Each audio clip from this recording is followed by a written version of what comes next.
Përshëndetje të nderuar zonja dhe zotrinj.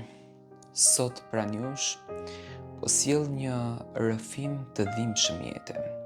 Një rrëfim i cili në fakt mua më ka krijuar një tmerr të paparë. Sot pranë jush do të sjell një letër e cila ka të bëjë me një djalë që në fakt është 40 vjeç, por që po kalon një tmerr të paparë, dhe tmerri është tradhtia e gruas së tij së bashku me kunatin. E pazakont, por fatkeqësisht e vërtet. Mi mbrëma Tiranë.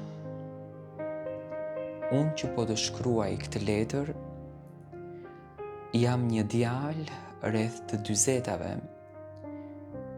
që me origjinë jam nga Shqipëria, por jetoj në Greqi. Kam ardhur shumë i ri këtu. Erdha emigrant vite më herët.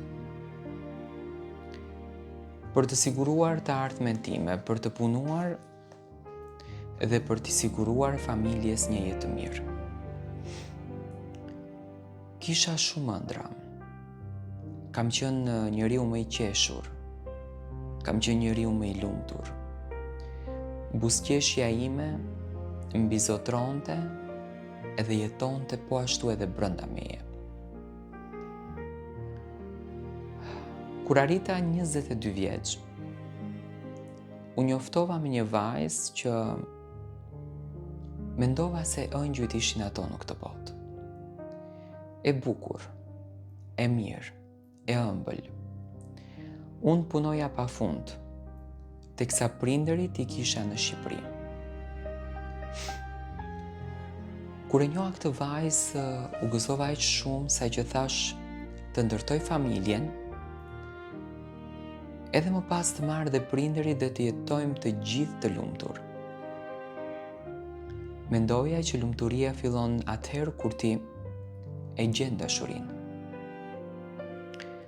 Të paktën nuk kështu e kam parë dashurinë, e kam parë si një dhuratë nga Zoti. E kam parë si një dhuratë në këtë jetë. Ditët kalonin.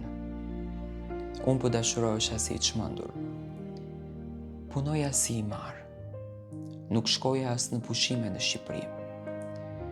Ajo shkonte vetëm me prindërit e saj, ndërsa unë punoja për të realizuar ëndra dhe dëshira e asaj femre. I ableva lejen e vozitjes që në Greqi, për të gjitha ato që jetojnë e dinë se sa e vështirë është. Harxova gjithë ato lekë. I bëra dhuratat pafundme. E çoja në përpushime në vendet më të bukura. I dhuroja emocionet më të mira. Dhe pikërisht, ajo vajzë mendoja që më dashuron pafund. Ditët sado që kalonin, ajo bëheshte më e lirë me mua. Aq e lirë sa që filloi të ndryshon edhe në veshje. Në fillim visheshte shumë normal, por pastaj filloi që të përdoren dekolte me barkun hapur, miniça të shkurtër, dhe preferonte që të bënte edhe jetë nate. Unë asnjëherë nuk ja kam prishur dëshirat. Atë që ajo thonte, unë e vulosja dhe ashtu mbeteshte. Dhe pikërisht, gjatë verës kur ajo iku në Shqipëri, ka qenë data 13 gusht, kur dashuria jonë mori krejtësisht një kthes tjetër. Një nga ato kthesat që unë nuk e besoja. Një nga ato kthesat që unë nuk e imagjinoja. Ka qenë personi me të cilin nuk kisha shumë besim. Vajza të cilës i tregoja gjithçka. Vajza me të cilën unë hapja zemrën dhe mendoja që ajo më dëgjon dhe më mirë kupton.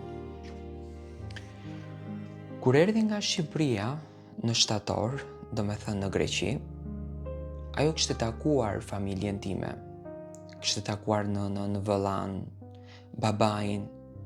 Ajo gëzonte një respekt jashtëzakonshëm për vllain tim.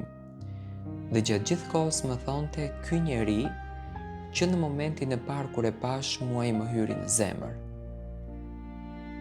Tani fjalën më hyri në zemër, unë e llogarisja si një fjalë të afërt, si një vëlla, si një mik, si një shok. Nuk e llogarisnja si partner të jetës time. Nuk e llogarisnja si një njeri i cili mund të më hynte në marrëdhënie.